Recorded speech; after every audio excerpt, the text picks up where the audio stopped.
Bem, esse é mais um ato que a OAB do Rio Grande do Sul faz visando o aperfeiçoamento do sistema de justiça e do poder judiciário.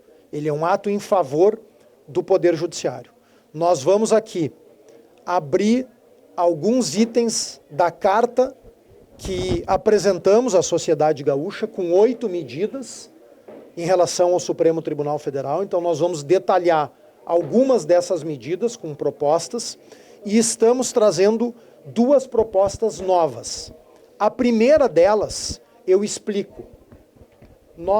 O entendimento da OAB do Rio Grande do Sul é que nós não conseguiremos resgatar a credibilidade do Supremo Tribunal Federal, mesmo com as medidas apresentadas, sem o fim do inquérito 4781. Considerando que nós já protocolamos um ofício juntamente com a OAB Nacional, já foi requerida por mais de uma vez o encerramento do inquérito, e o inquérito não foi encerrado, e recentes manifestações de alguns ministros disseram que o inquérito não seria encerrado, nós estamos apresentando uma medida, uma petição à Corte Interamericana de Direitos Humanos, pedindo que a Corte Interamericana de Direitos Humanos faça uma inspeção neste inquérito, busque o encerramento por meio de uma audiência de conciliação e, caso isso não seja possível, que a Corte Interamericana de Direitos Humanos recomende o imediato encerramento do inquérito 4781. Esta medida que nós apresentaremos para a Corte Interamericana de Direitos Humanos está lastreada no Pacto de São José da Costa Rica, porque compreendemos que o inquérito fere o devido processo legal e, portanto, fere o Pacto de São José da Costa Rica e fere direitos humanos. Então, este é um movimento histórico da Ordem Gaúcha em relação ao fim do inquérito. Também, como uma medida inédita, estamos propondo uma mudança na composição do Conselho Nacional de Justiça, buscando a paridade no seu plenário.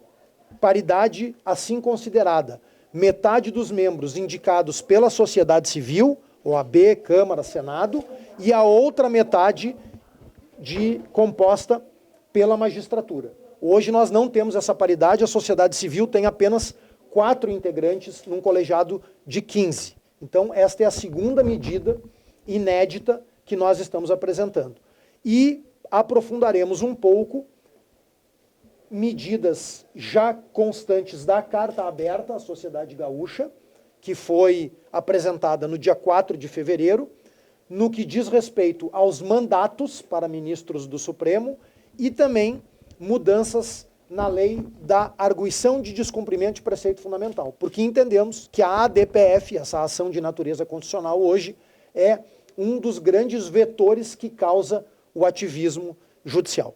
Seriam essas as minhas primeiras considerações em relação ao Dia Nacional de Mobilização que a OAB do Rio Grande do Sul faz, juntamente com as outras 26 OABs estaduais e com o Conselho Federal da OAB. O que a OAB espera do STF após essa mobilização?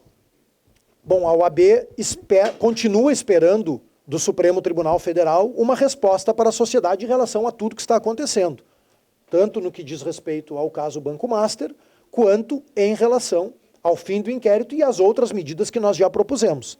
Como o Supremo Tribunal Federal não tem dado nenhuma resposta à sociedade e nenhuma resposta à OAB no que tange ao fim do inquérito, nós não enxergamos outra alternativa que não buscar a Corte Interamericana de Direitos Humanos. Qual é a principal mudança que a OAB considera que deve ter no Judiciário?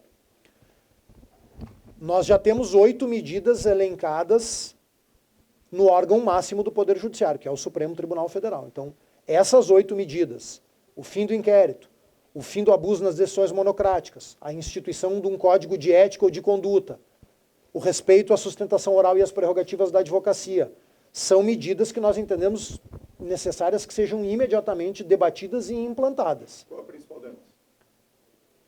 Me parece que a principal delas, neste momento, é o fim do inquérito. Não há como nós pensarmos num poder judiciário forte e respeitado com um inquérito absolutamente inconstitucional aberto há 7 anos sem um objeto definido.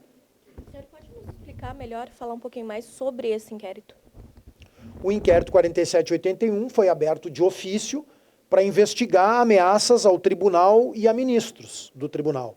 já há ali, na sua origem, uma discussão muito grande de natureza jurídica e constitucional da possibilidade deste inquérito ser aberto para este fim, porque essa previsão está no regimento interno do Supremo. O segundo ponto, este inquérito foi aberto de ofício, e aí é uma ilegalidade patente.